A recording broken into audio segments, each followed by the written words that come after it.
പോയിന്റുമായിട്ട് ബന്ധപ്പെട്ട് 4 സ്റ്റേജ് പറയുന്നു. ഗുർജീഫിന്റെ ശിഷ്യന്മാരെയാണ് അവരെ സ്റ്റഡി ചെയ്തുള്ള automatic level, sensitive level, conscious level, creative level. ഇതിനെ കുറിച്ച് കുറച്ചും കൂടി സൂക്ഷ്മമായിട്ട് സംസാരിക്കാൻ പറ്റുമോ? ഇനായത് ഖാൻ, സൂഫി പണ്ഡിതനായ ഇനായത് ഖാൻ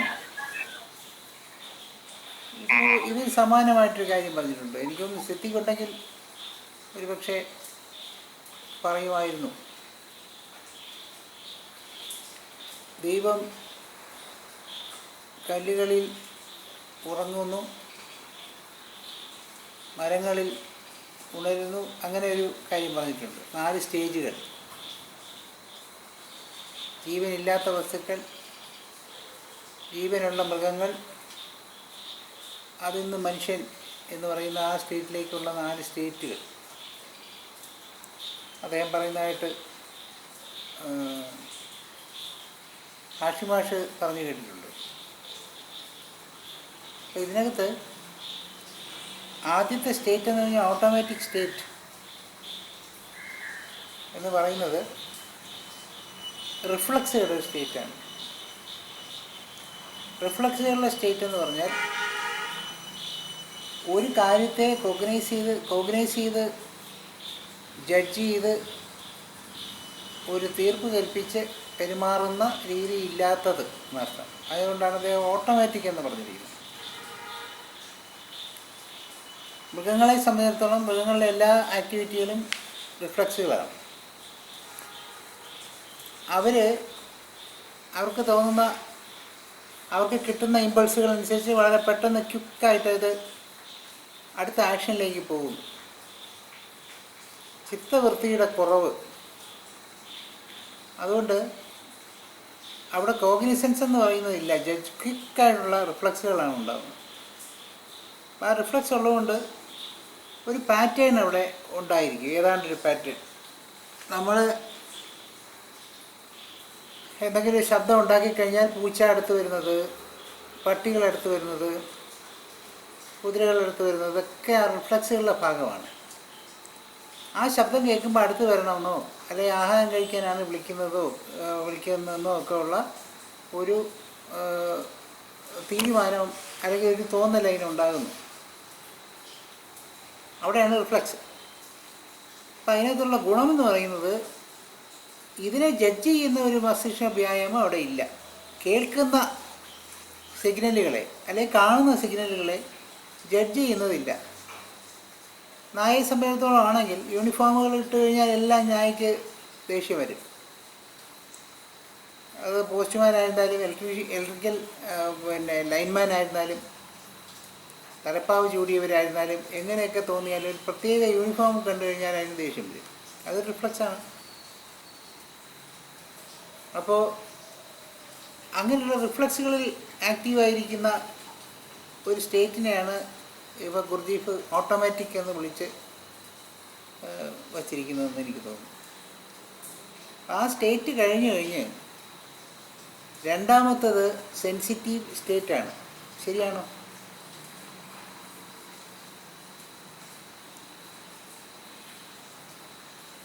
രണ്ടാമത്തത് സെൻസിറ്റീവ് സ്റ്റേറ്റാണ്. അപ്പോൾ സെൻസിറ്റീവ് സ്റ്റേറ്റ് എന്ന് പറയുമ്പോൾ കോഗ്നൈസ് ചെയ്ത് തുടങ്ങിയെന്നർത്ഥം.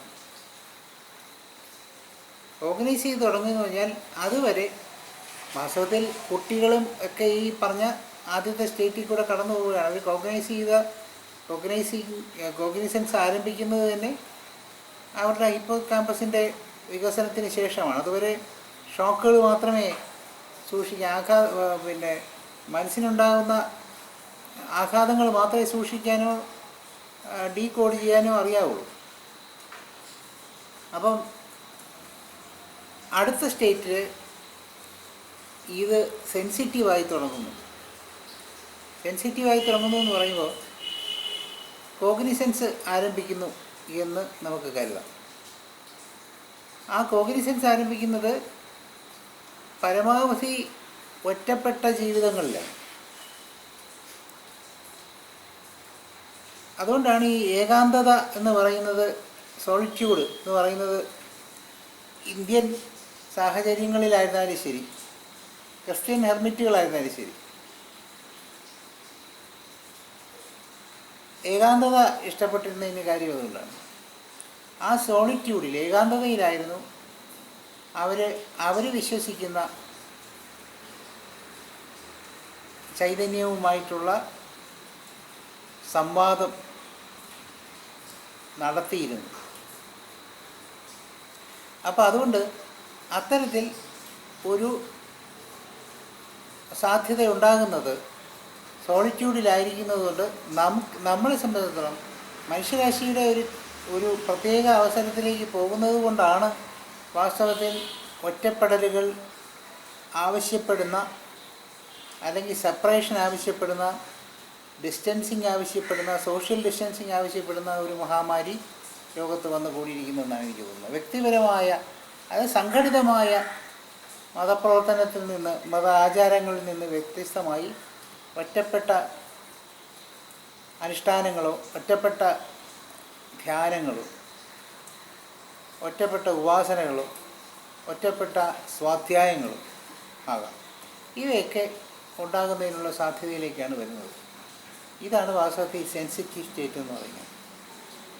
അപ്പോൾ ഇതുവരെ ഉണ്ടായിരുന്ന നമ്മുടെ ലോകം എന്ന് പറയുന്നത് വാസ്തവത്തിൽ ഗുർദീഫിൻ്റെ അഭിപ്രായത്തിൽ നമ്മളത് വർത്തമാനകാലത്തെ പരിസ്ഥിതിയുമായിട്ട് കൂട്ടിയിണക്കുകയാണെങ്കിൽ നമുക്ക് മനസ്സിലാകുന്നത് അതൊരു ഓട്ടോമാറ്റിക് സ്റ്റേറ്റിൽ, ഒരു റിഫ്ലക്സ് സ്റ്റേറ്റിൽ മാത്രമായിരുന്നു.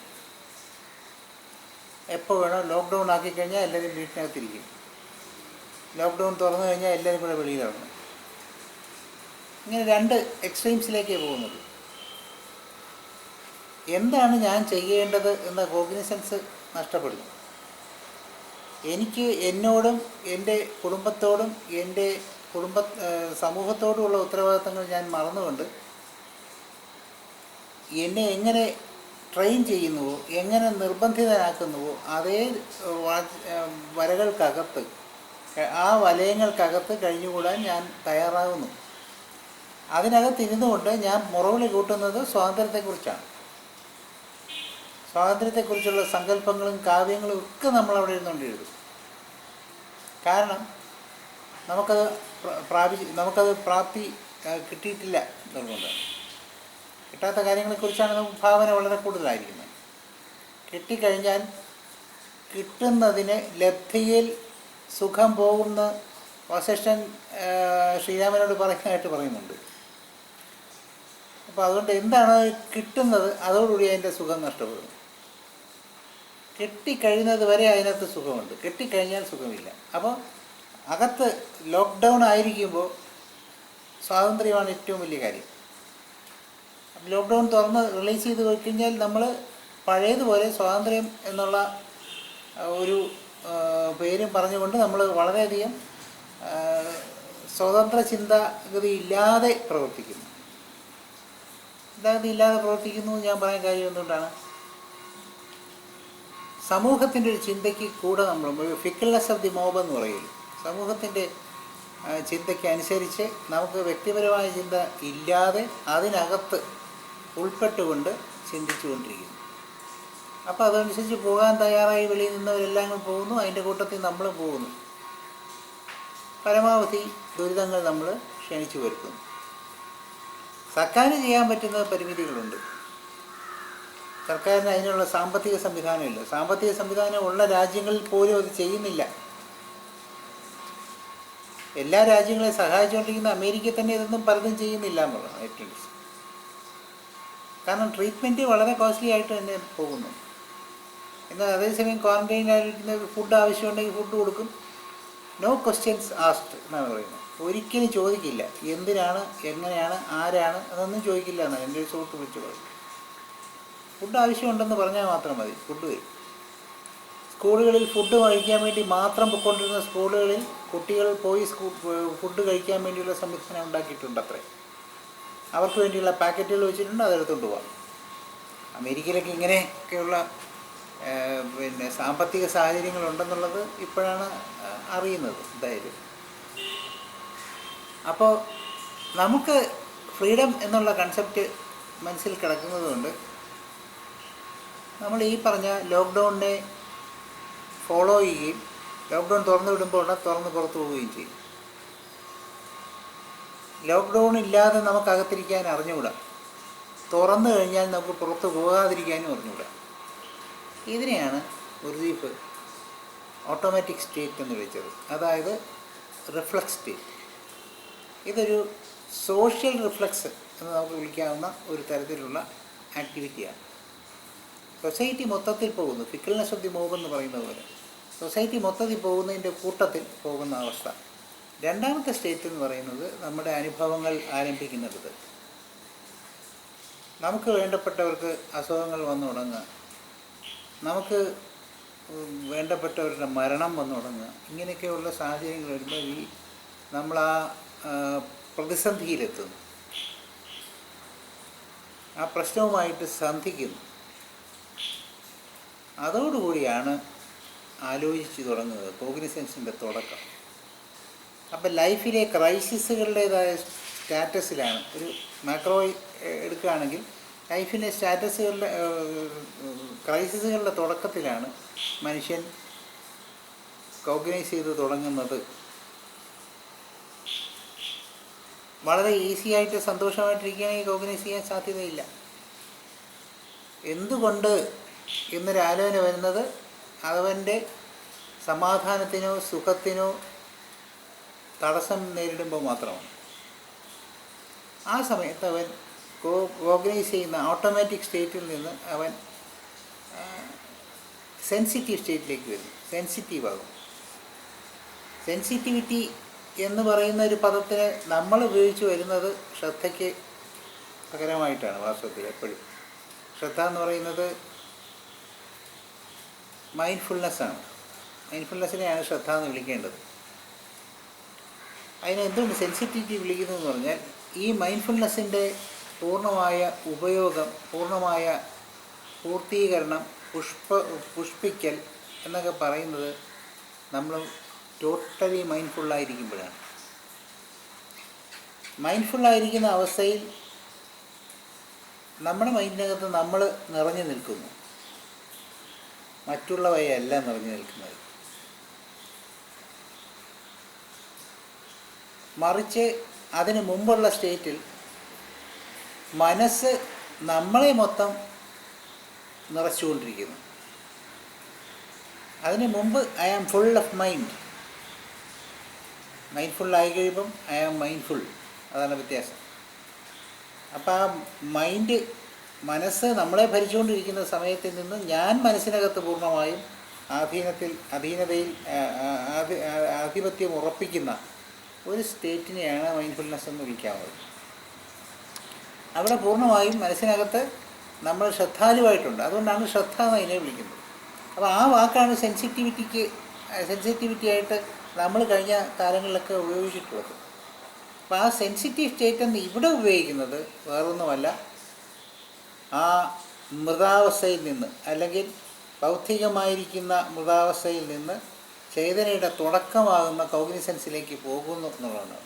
അപ്പം മൃഗങ്ങളെപ്പോലെ അങ്ങോട്ടും ഇങ്ങോട്ടും കൂട്ടിൽ മാറ്റിയിട്ട കിടക്കാത്ത രീതിയിൽ നിന്ന് മാറി എന്തുകൊണ്ട് ഞാൻ അകത്ത് കിടക്കണം, എന്തുകൊണ്ട് ഞാൻ പുറത്തിറങ്ങരുത് എന്ന് പറയുന്ന ഒരു ചിന്തയിലേക്ക് മനുഷ്യൻ വരുന്നു.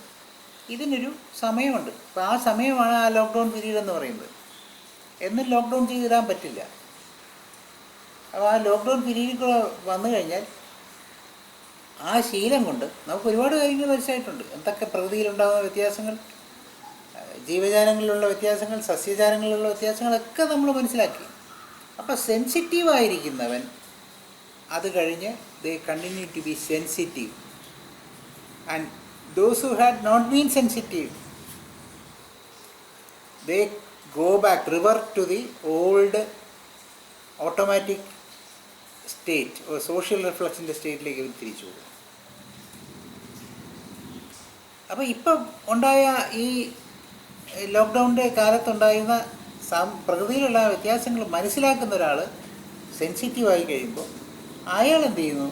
അയാൾ അതനുസരിച്ചുള്ള പല കാഴ്ചപ്പാടിലും അതനുസരിച്ചുള്ള മാറ്റങ്ങൾ ഉണ്ടാക്കുന്നു ജീവിതത്തിൽ. അയാളുടെ കാർ ഓട്ടിക്കുന്ന കാര്യത്തിലായിരുന്നാലും ശരി, വസ്ത്രം ധരിക്കുന്ന കാര്യത്തിലായിരുന്നാലും ശരി, ചെടികൾ നട്ടുപിടിപ്പിക്കുന്ന കാര്യത്തിലായിരുന്നാലും ശരി, ഭക്ഷണത്തിൻ്റെ കാര്യത്തിൽ സ്വയം പര്യാപ്തത നേടുന്ന കാര്യത്തിലായിരുന്നാലും ശരി, ആവശ്യമില്ലാതെ ആശുപത്രി കയറണം എന്നുള്ള ഇല്ലാതാക്കുന്നതിലായാലും ശരി, ഇങ്ങനെ നൂറ് കാര്യങ്ങളിൽ നമ്മൾ സെൻസിറ്റിവിറ്റി കൊണ്ട് പഠിച്ച് നമ്മൾ ഡെവലപ്പ് ചെയ്യുന്നു. എന്നാൽ ഈ സെൻസിറ്റിവിറ്റി ഇല്ലാത്തവരെന്ത് ചെയ്യുന്നു? ഞാൻ നേരത്തെ പറഞ്ഞ they go revert back to the old automatic state. Gurudeep പറയുന്ന ഓട്ടോമാറ്റിക് സ്റ്റേറ്റ്, ആ റിഫ്ലക്സിൻ്റെ സോഷ്യൽ റിഫ്ലക്സിൻ്റെ സ്റ്റേറ്റ്. വെളിയിറങ്ങിക്കൊള്ളാൻ പറഞ്ഞു, വെളിയിറങ്ങിക്കൊള്ളാൻ പറഞ്ഞിരിക്കുന്നതുകൊണ്ട് വെളിയിറങ്ങണം. ഒരു ആപ്പ് വന്നാൽ നമ്മൾ മദ്യപിക്കണം. അപ്പോൾ അവിടെയൊക്കെ ആ മനുഷ്യനെ നിയന്ത്രിക്കുന്ന ഘടകങ്ങൾ, അത് അധികാരത്തിൻ്റേതാവാം, കച്ചവടത്തിൻ്റേതാവാം, അതൊന്നും ആരും കുറ്റം പറഞ്ഞിട്ട് കാര്യമൊന്നുമില്ല. കാരണം മനുഷ്യനുള്ളിടത്തോളം കാലം ഇതൊക്കെ തുടരും, എവിടേക്കായിരുന്നാലും തുടരും. സോഷ്യലിസ്റ്റ് രാജ്യങ്ങളിൽ വരെ ഇത് നടപ്പാകും. അപ്പം പിന്നെ നമ്മൾ അതിലോട്ട് പുറകോട്ട് ആലോചിച്ചിട്ട് കാര്യമില്ല. വിമോചന ഗാഥകൾക്കൊന്നും അധികം നാൾ അവയുടെ തിളക്കം നിലനിർത്താൻ സാധിച്ചില്ല എന്ന് നമുക്ക് മനസ്സിലാകും. കാരണം സ്വാർത്ഥനായ മനുഷ്യൻ കൈകാര്യം ചെയ്യുകയാണെങ്കിൽ വിമോചന ഗാഥകളൊന്നും തന്നെ വിമോചന ഗാഥകളാവില്ല, മറിച്ച് ബന്ധിക്കാനുള്ള ഉപാധികൾ മാത്രമാവുന്നു. നമ്മളത് കണ്ടുകൊണ്ടിരിക്കുകയാണ്, കണ്ടു കഴിഞ്ഞു. പല ബന്ധനങ്ങളെ നമ്മൾ അഴിച്ചും കഴിഞ്ഞു, അതിലോട്ട് നമ്മൾ പോകുന്നില്ല. അപ്പോൾ മനുഷ്യനവിടെ നന്നാവുക എന്നുള്ളതാണ്. അപ്പോൾ ഈ ഒരു സെൻസിറ്റീവ് സ്റ്റേറ്റിൽ നിന്ന് പുറകോട്ട് പോകുന്നവൻ വീണ്ടും അവൻ ആ റിഫ്ലക്സ് സ്റ്റേറ്റിൽ കിടക്കുന്നു. സെൻസിറ്റീവായിരിക്കുന്നവൻ അവൻ്റെ സ്റ്റേറ്റിൽ ആ നിലപാടിൽ നിന്നുകൊണ്ട് അവൻ പല കാര്യങ്ങളിൽ ശ്രദ്ധിക്കുകയും ശ്രദ്ധാവാനായിത്തീരുകയും അതുവഴി കോൺഷ്യസ് ആവുകയും ചെയ്യുന്നു. ആ അടുത്ത സ്റ്റേറ്റിലേക്ക് പോകുന്നവൻ വാസ്തവത്തിൽ ഒരു സുപ്പീരിയർ മെൻ്റൽ ലെവലിലായിരിക്കും എന്നാണ് ഗുരുജി പറയുന്നതെന്ന് നമുക്ക് മനസ്സിലാക്കേണ്ടത്. ആ സുപ്പീരിയർ ലെവലിൽ സ്വാഭാവികമായിട്ടും ബോധവാനാകുന്നു എന്നുള്ളതാണ്. Conscious of what he does, എന്താണോ ചെയ്യുന്നത് അതിനെക്കുറിച്ച് ബോധവാനായിരിക്കുക. ബോധപ്രാപ്തി എന്ന് പറയുന്ന ഒരർത്ഥത്തിലല്ല നമ്മൾ അതിനെ എടുക്കേണ്ടത്. ഉത്തരവാദിത്വത്തോട് ജീവിക്കുക. ജീവിക്കാനും മറ്റുള്ളവയെല്ലാം ജീവിക്കാൻ അനുവദിക്കുകയും ചെയ്യുന്ന ഒരു സ്റ്റാറ്റസ്. അവിടെ live and to let live എന്ന് പറയുന്ന അവസ്ഥയിൽ നമ്മൾ മാത്രം ജീവിച്ചാൽ പോരാ, മറിച്ച് മറ്റുള്ള ജീവജാലങ്ങളുമൊക്കെ എക്സിസ്റ്റ് ചെയ്യണം എന്നുള്ളൊരു താല്പര്യത്തിലേക്ക് നമ്മൾ വരും. അതാണ് കോൺഷ്യസ് സ്റ്റേറ്റ്. ആ കോൺഷ്യസ് സ്റ്റേറ്റിൽ ഈ പറഞ്ഞ പാരസ്പര്യത്തെക്കുറിച്ചുള്ള ബോധം വളരെ പ്രധാനമാണ്. അടുത്ത് നിൽക്കുന്ന അനുജനെ കാണാൻ അക്ഷികളില്ലാത്തവൻ എങ്ങനെയാണ് അരൂപനായ ഈശ്വരനെ കാണുന്നത് എന്ന് കവി ചോദിച്ചിട്ടുണ്ട്. നമ്മൾ കണ്ടു തുടങ്ങുന്ന സമയമാണ് ആ കോൺഷ്യസ് സ്റ്റേറ്റ് എന്ന് പറയുന്നത്. അപ്പോൾ ആദ്യത്തെ സ്റ്റേറ്റിൽ, ഓട്ടോമാറ്റിക്കായിട്ടുള്ള സ്റ്റേറ്റിൽ ആഹാരത്തെക്കുറിച്ച് മാത്രം, ആഹാരം വിസർജനം എന്നീ വിഷയങ്ങളിൽ മാത്രം കിടക്കുന്ന കാര്യമായിരിക്കും. ഒരു സൈക്കോളജിക്കലി വളർച്ചയുടെ സ്റ്റേറ്റിൽ കുട്ടികൾക്കുണ്ടാകുന്ന സ്റ്റേറ്റ് എന്നൊക്കെ വിളിക്കുന്നു. കുട്ടികൾക്കുണ്ടാകുന്ന ഏനൽ ഫേസ് എന്നൊക്കെ പറയാറുണ്ട് മാനസികമായ വളർച്ചയെ സംബന്ധിച്ച്. അത് ഗുരുജീഫ് അത് എന്തുമാത്രം അത് ഇൻകോർപ്പറേറ്റ് ചെയ്തിരിക്കുന്നു അദ്ദേഹത്തിൻ്റെ ഗ്രന്ഥം വായിച്ചാൽ മനസ്സിലാവും. ഒരുപക്ഷെ ചിലപ്പോൾ അത് തന്നെ ആയിരിക്കാൻ സാധ്യതയുണ്ടെന്ന് എനിക്ക് തോന്നുന്നു. അപ്പോൾ ഇത് ഓൾമോസ്റ്റ് ഒരു സൈക്കോളജിക്കൽ എവല്യൂഷനെ കുറിച്ചാണ് അദ്ദേഹം പറയുന്നത്. അപ്പോൾ അത്തരത്തിലൊരു ഫേസിൽ ആഹാരത്തിൻ്റെ കാര്യങ്ങളൊക്കെ മാത്രം ശ്രദ്ധിച്ച് സ്വന്തം എക്സിസ്റ്റൻസ് മാത്രം ശ്രദ്ധിച്ചുകൊണ്ടിരിക്കുന്നിടത്തിൽ നിന്ന് ലീവ് ആൻഡ് ലെറ്റ് ലീവ് എന്ന് പറയുന്ന രണ്ടാമത്തെ സ്റ്റേറ്റിലേക്ക് വരുമ്പോൾ, മൂന്നാമത്തെ സ്റ്റേറ്റിലേക്ക് വരുമ്പോൾ എന്ത് സംഭവിക്കുന്നു എന്ന് വെച്ച് കഴിഞ്ഞാൽ അവിടെ നമ്മുടെ പാർട്ടിസിപ്പേഷൻ, ഈ മൊത്തത്തിലുള്ള റണ്ണിങ് ഓഫ് ദി യൂണിവേഴ്സ് എന്നുള്ളതിലെ പാർട്ടിസിപ്പേഷനകത്തേക്ക് പതുക്കെ നമ്മൾ ചുവട് വെച്ച് കയറുകയാണ്. ഇതാണ് നമ്മളെ അൾട്ടിമേറ്റായിട്ടുള്ള എൻലൈറ്റൻഡിൻ്റെ സ്റ്റേറ്റിൻ്റെ ക്രിയേറ്റീവ് സ്റ്റേറ്റ് എന്ന് പറയുന്ന ഒരു ഗുരുജീഫ് പറയുന്ന സ്റ്റേറ്റിലേക്ക് കൊണ്ടുപോകുന്നത്. ഗുർദീഫ് അവിടെ എന്തുദ്ദേശിക്കുന്നു എന്നുള്ളത് ഇപ്പോഴും അജ്ഞമാണ്. അതിനെക്കുറിച്ച് പ്രത്യേകിച്ച് ഒരു ഗൈഡൻസും സാറ് തരുന്നുമില്ല. പക്ഷേ സ്വാഭാവികമായിട്ടും ഗുർദീഫ് ഉദ്ദേശിക്കുന്ന ക്രിയേറ്റിവിറ്റി എന്ന് പറയുന്നത് ക്രിയേറ്റിവിറ്റിയുടെ എല്ലാ കാര്യങ്ങളും ക്രിയേറ്റീവായിട്ട് കാണുന്നതിനുള്ള സാധ്യത എന്ന് പറഞ്ഞാൽ having a perspective of the creator, സൃഷ്ടാവിൻ്റെ ഒരു വീക്ഷണകോണിൽ കൂടി എല്ലാ കാര്യങ്ങളെ കാണാൻ പറ്റുന്ന ഒരു സാധ്യത. അവിടെ അപാരമായിരിക്കുന്ന ഒരു കരുണയായിരിക്കും നമുക്കുണ്ടാവുക. ആ കരുണയുള്ളിടത്ത് സ്വന്തം കുട്ടികൾ എങ്ങനെയാണോ കുട്ടികളോട് എങ്ങനെയാണോ അച്ഛന് വാത്സല്യം തോന്നുന്നത്, അതുപോലെ സഹജീവികളോടും പ്രപഞ്ചത്തിലുള്ള എല്ലാ വിഷയങ്ങളോടും വാത്സല്യവും കരുണയും തോന്നുന്ന ഒരവസ്ഥയാണ് അവിടെ ഉണ്ടാകുന്നത്. അതാണ് ആ ക്രിയേറ്റിവിറ്റി എന്ന് പറയുന്നത്. He is not creating anything because he is already enjoying with whatever he is finding it difficult to find time to enjoy whatever has been created. പുതുതായി ഇനി സൃഷ്ടിക്കേണ്ട ഒരു കാര്യവുമില്ല. സൃഷ്ടിക്കപ്പെട്ടിരിക്കുന്നതിനെ എൻജോയ് ചെയ്യാൻ തന്നെ സമയമില്ല എന്നുള്ളതാണ്. ഒരു ഓഷോ പറയുന്നുണ്ട്, ഒരു സാഹിത്യകാരൻ്റെ ഈഗോയെക്കുറിച്ച് ഓഷോ പറയുന്നിടത്ത് അദ്ദേഹം പറയുന്നുണ്ട്, ഏറ്റവും വലിയ സാഹിത്യകാരന്മാരാണ് ഓഷോ ഈഗോ ഉള്ളവരെന്ന് പറയുന്നുണ്ട്. കാരണം നമുക്ക് സൃഷ്ടിക്കണമെന്ന് തോന്നുന്നത് മറ്റ് പല കൃതികളെക്കുറിച്ചും വായിച്ച് ആനന്ദിക്കാൻ പോലും സമയം തികയില്ല ജീവിതം. ഒന്ന് കഴിഞ്ഞാൽ മറ്റൊന്ന് കഴിഞ്ഞാൽ വേറൊന്ന്, ഇങ്ങനെ വായിച്ച് തീർക്കാൻ ഒരുപാടുണ്ട്. അപ്പോൾ ഒരു വലിയൊരു സദ്യ തന്നെ ഇങ്ങനെ നീണ്ട, it's A continuous feast. And you can be A contented mind in that continuous feast. അതിൽ സന്തോഷനായി ഇരിക്കേണ്ടതാണ്. പക്ഷെ അതല്ല, നമുക്ക് നമ്മുടേതായ ഒരു കാര്യം കൂടെ ഇതിനകത്ത് കൂടെ ചേർക്കണം എന്ന് തോന്നുന്ന ഒരവസ്ഥയുണ്ട്. അതിലൊരു ഈഗോയുടെ ലക്ഷണമാണെന്നാണ് അദ്ദേഹം പറയുന്നത്. ശരിയാണ്, നമുക്ക് നമ്മുടേതായ, കാരണം വാസ്തവത്തിൽ ബോധപ്രാപ്തനായിരിക്കുന്ന ഒരാളുടെ ലക്ഷണം എന്താണ്? അയാൾ എല്ലാ സാഹിത്യരചനകളിലും എല്ലാ സർഗസൃഷ്ടികളിലും അദ്ദേഹത്തിൻ്റെ കയ്യൊപ്പുണ്ട് എന്ന് മനസ്സിലാക്കുക. അവരിലൂടെയൊക്കെ പ്രവർത്തിച്ചത് താനാണ് എന്ന് മനസ്സിലാക്കുന്നു. അവരിലുള്ള സർഗശക്തി എന്ന് പറയുന്നതാണ് താൻ. ആ സർഗശക്തി എന്ന് പറയുന്നതാണ് തൻ്റെ ആത്മശക്തി എന്ന് മനസ്സിലാക്കുന്നവരാണ്. അപ്പോൾ അതുകൊണ്ട് പുതുതായി നമ്മുടെ പേരിൽ തന്നെയുള്ളൊരു പുതിയ സാധനം ഉണ്ട്. അതുകൊണ്ടാണ് ഭാരതത്തിലേക്ക് പഴയ കൃതികളിലാരും തന്നെ പേര് വയ്ക്കുന്ന ഒരു പരിപാടിയില്ല. പേര് വയ്ക്കുന്ന പരിപാടിയേ ഇല്ല. അപ്പോൾ എന്തുകൊണ്ട് വയ്ക്കാമെന്ന് വെച്ചാൽ അത്രയ്ക്ക് താല്പര്യമില്ല, അങ്ങനെ വയ്ക്കാൻ പറ്റില്ല, അങ്ങനെ അവകാശപ്പെടാൻ താല്പര്യമില്ല. അതുകൊണ്ടാണ്. അപ്പോൾ അവകാശപ്പെടാൻ താല്പര്യമില്ലാത്തതുകൊണ്ട് അങ്ങനെ ഒന്നും പേര് വയ്ക്കുന്നേ ഇല്ല. അപ്പോൾ അങ്ങനെ നമ്മൾ ഈ സർഗസൃഷ്ടിയിലേക്ക് വന്നപ്പോൾ നമ്മൾ മനസ്സിലാക്കേണ്ടത് അതല്ല ഇവിടെ ക്രിയേറ്റിവിറ്റി എന്ന് പറയാൻ വേണ്ടിയാണ് ഞാൻ പറയുന്നത്. ക്രിയേറ്റിവിറ്റി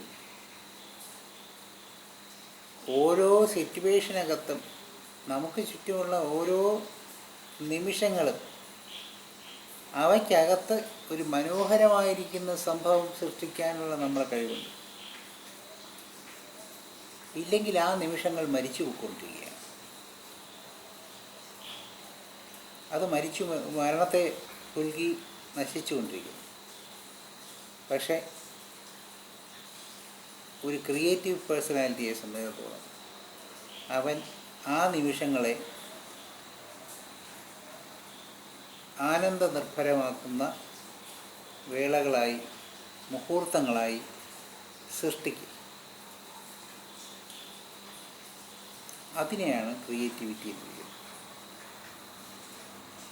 ഇതിൻ്റെ ഒരു മിനിയേച്ചറാണ് ഒരുവൻ സാഹിത്യത്തിലോ കലയിലോ ഒക്കെ തന്നെയും കൈവരിക്കാൻ ശ്രമിക്കുന്നത്. അവൻ തൻ്റെ രചനയിലൂടെ, തൻ്റെ നാട്യത്തിലൂടെ, തൻ്റെ ഗാനത്തിലൂടെയൊക്കെ അത്തരം മുഹൂർത്തങ്ങളെ സൃഷ്ടിക്കാനുള്ള ശ്രമത്തിലാണ്. മുഹൂർത്തം സൃഷ്ടിക്കുന്നതിൽ വിജയിക്കുന്നവരുമുണ്ട്, അതൊരു നാട്യമായിട്ട് കൊണ്ടു നടന്ന് പരാജയപ്പെടുന്നവരുമുണ്ട്. അപ്പോൾ ആരാണോ അത് കൃത്യമായി അതിൽ വിജയിക്കുന്നവർ, അവരെ എല്ലാ കാലത്തും മനുഷ്യരാശി ഓർമ്മിക്കുന്നു. അല്ലാത്തവരെ മറന്നുപോകും. താൽക്കാലികമായിട്ട് പിടിച്ചു നിൽക്കുകയും കുറച്ച് കഴിയുമ്പോൾ ആ കാലത്തിൻ്റെ ഒഴുക്കിൽ അവർ പെട്ടുപോവുകയും ചെയ്യും. അപ്പോൾ ആ 4 സ്റ്റേറ്റുകൾ എന്ന് പറയുന്നത്, അതായത് creative state, automatic, sensitive state, മൂന്നാമത്തെ കോൺഷ്യസ് സ്റ്റേറ്റ്, ക്രിയേറ്റീവ് സ്റ്റേറ്റ്. ഇതിങ്ങനെ 4 കാര്യങ്ങൾ മനുഷ്യൻ്റെ ഭൗതികമായ കാര്യങ്ങളിലും അതിലൂടെ ആത്മീയമായ കാര്യങ്ങളിലും ഉള്ള വളർച്ച സൂചിപ്പിക്കുന്നത് തന്നെയാണ്. ഞാനിതിനെ ഇങ്ങനെയാണ് മനസ്സിലാക്കുന്നത്. ഇനി ഗുർജീഫ് എന്താണ് മനസ്സിലാക്കിയിരിക്കുന്നതെന്ന് എപ്പോഴെങ്കിലും വായിച്ച് പഠിക്കാമെന്ന് ഞാൻ വിചാരിക്കുന്നു.